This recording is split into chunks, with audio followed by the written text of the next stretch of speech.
It is exactly 4 p.m. East African time. Many thanks for joining us right here at Lookuptv. You're just in time for the trending news.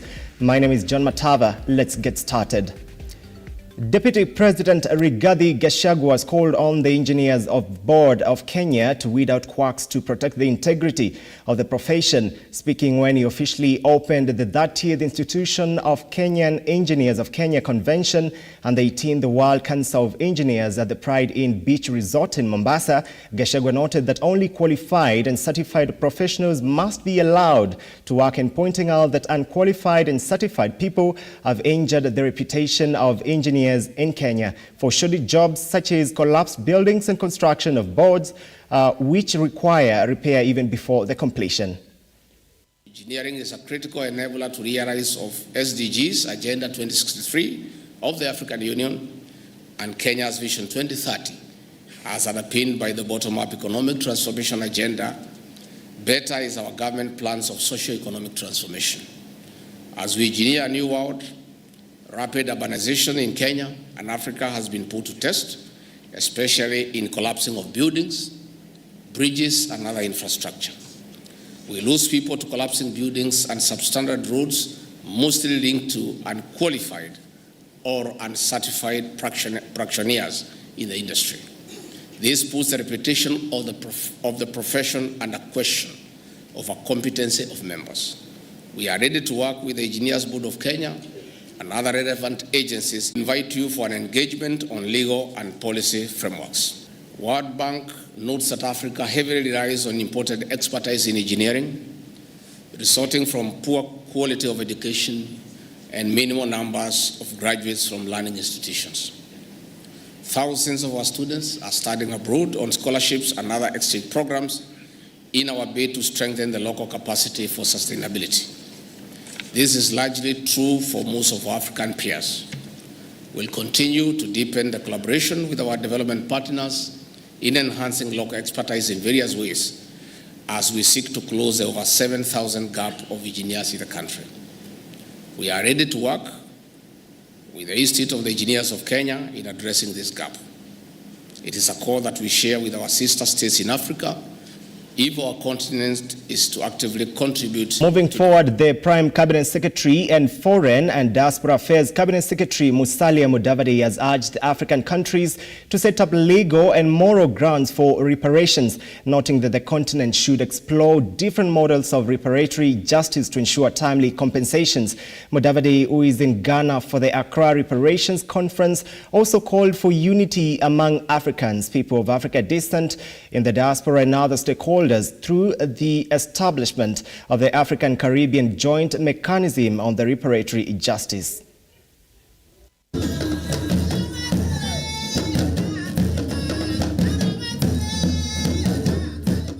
President of the Republic of Ghana, Your Excellency Azali Assoumani, President of the Union of Comoros and AU Chairperson, Your Excellencies, Heads of State and Government, Your Excellency Dr. Monique, Deputy Chairperson of the African Union Commission, distinguished guests, ladies and gentlemen. At the onset, permit me to convey apologies from His Excellency William Samoei RUTO, President of the Republic of Kenya, who was very keen to participate in this conference, but unable to do so due to prior engagements. Further, I take this opportunity to express my delight for the warm reception and generous hospitality extended to me and my delegation since our arrival in this beautiful city of Accra. Your Excellencies, ladies and gentlemen, this historical conference affords us the opportunity to reflect on the many milestones we have achieved together, nationally and collectively. Not long ago, we stood unmoved in the face of adversity to confront the servitude of colonial subjugation and racial discrimination fearlessly. With singular determination, we reclaimed our dignity, freedoms, and right to shape our future. Thank you Ghana. In Kiswahili, asante sana, Ghana. Away from that, hundreds of squatters in Chepchoina along the West Pokot and Trans Nzoia counties Trans Nzoia counties are calling on the government to come to their rescue as they continue to lead miserable lives. The squatters, however, who were evicted back in 2021, say the land was allocated to them by former President Daniel Moi and have blamed Governor George Natembeya for their troubles, saying that they ordered the eviction while serving as the regional commander. They, however, want President William RUTO to ensure that justice is served and they have granted their parcels of land.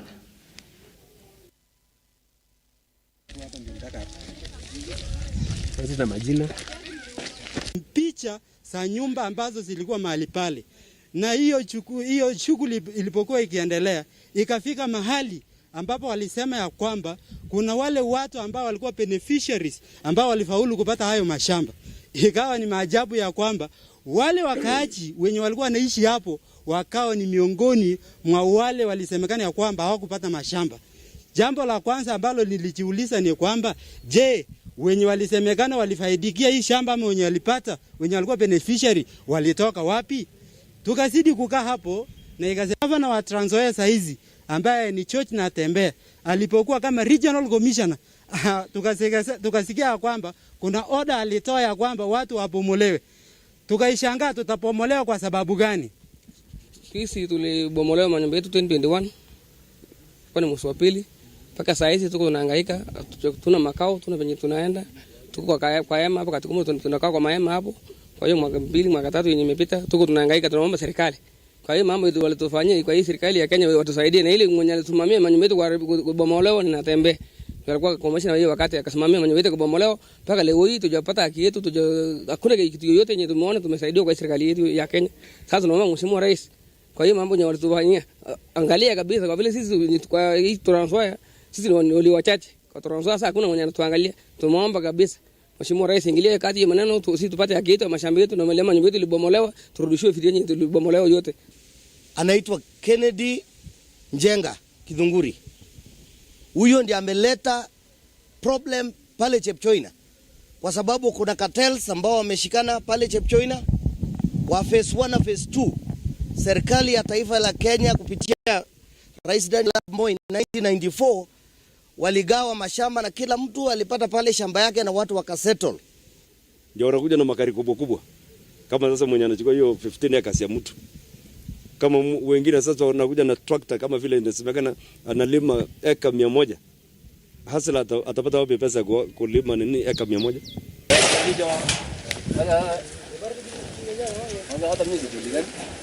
The Principal Secretary, State Department for Public Health and Professional Standards, Mary Muthoni, has called for more financial support to the Kenya Medical Training College and for training and development of skilled workforce. Muthoni's sentiments came when she paid a visit to the Kenya Medical Training College, KMTC, Eldoret campus to access the available human resource and infrastructure in the view of establishing the gaps that need to be addressed in the health sector, noting that the institution is one of the largest that produces human resource for health, as it is critical agenda in the Ministry of Health.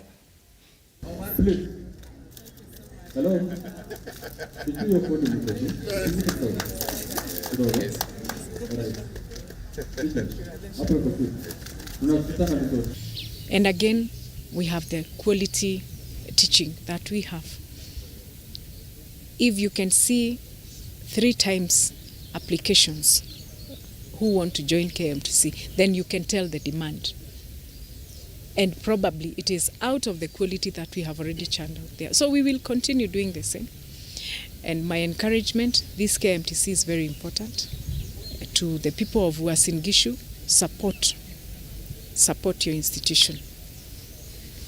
This is a national institution, but it is in a society and must be supported by the people who come from that society. Issues of health are issues to be taken care of by each and every individual. And that is why His Excellency the President, in his speeches, you will never hear him lacking something to do with health matters. he has entered into law 4 bills. History was made. And these bills are a testimony that we got a plan and we have a structure to channel down that plan. My being here in KMTC is to also have a buy-in with our institutions that this plan needs to go down with us because we are in the medical field and we must be able to channel down everything that we are planning at the top.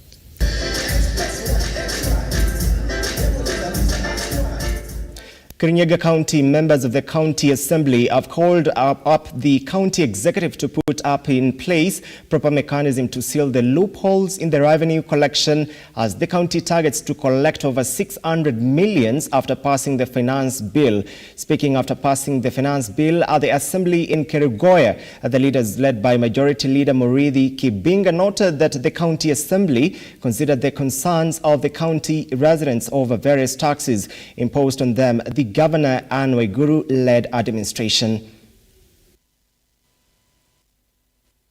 The charges to put to our Kirinyaga residents.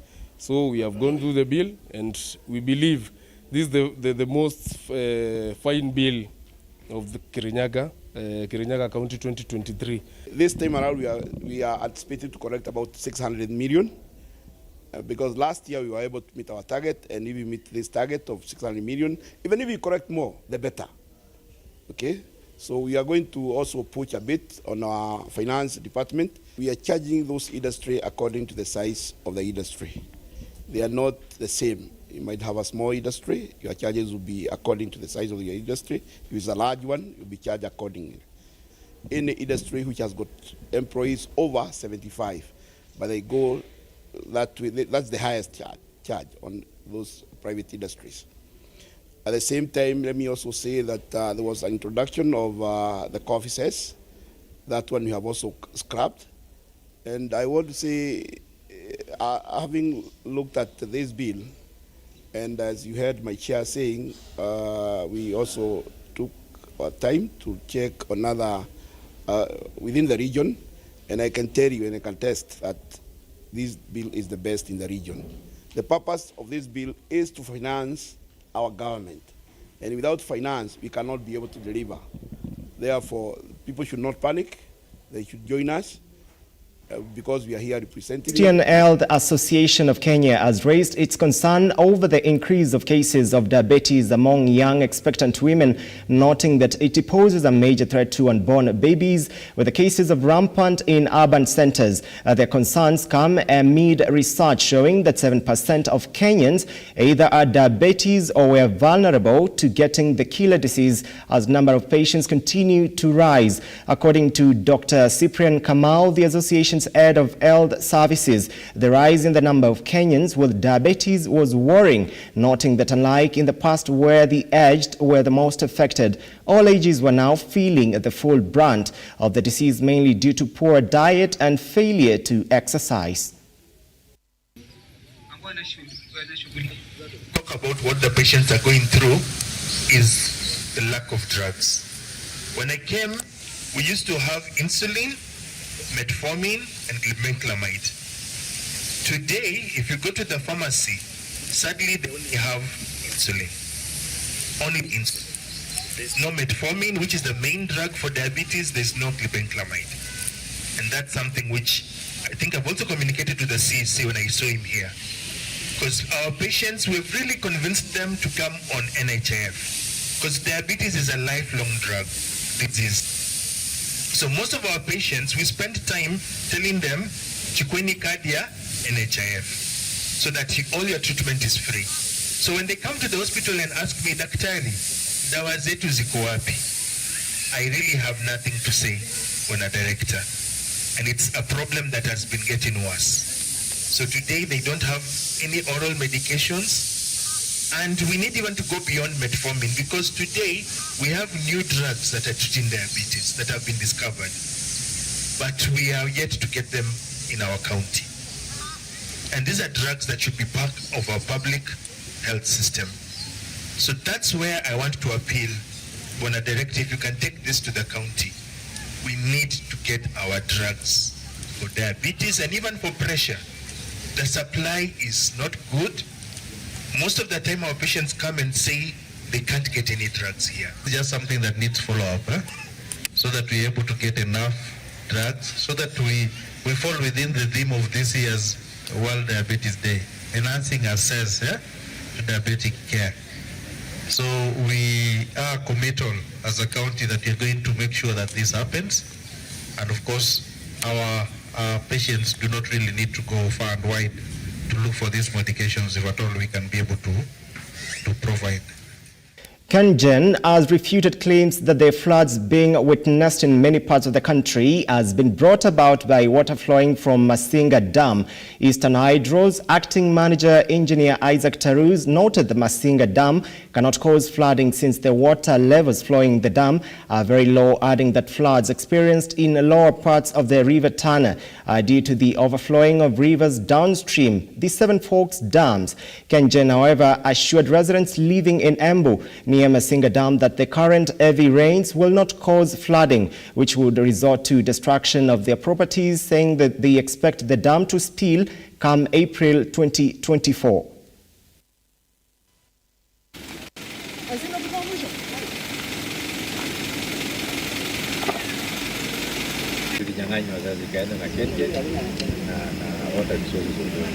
The water level now is 1042.67, which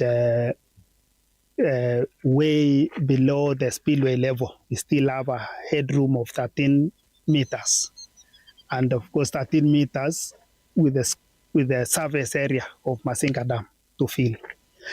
Right now, the water inflow from Tana River is 200 cubic meter per second, and the level is rising steadily, and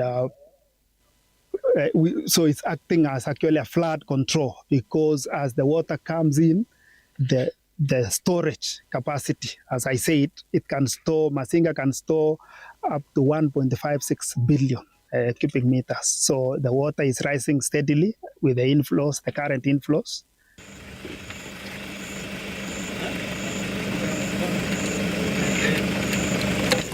We have never reached the maximum that it ever reached. The inflows were 800 cubic meters per second.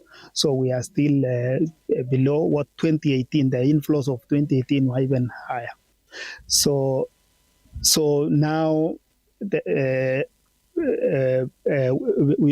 you can see it's very much below the spilling level.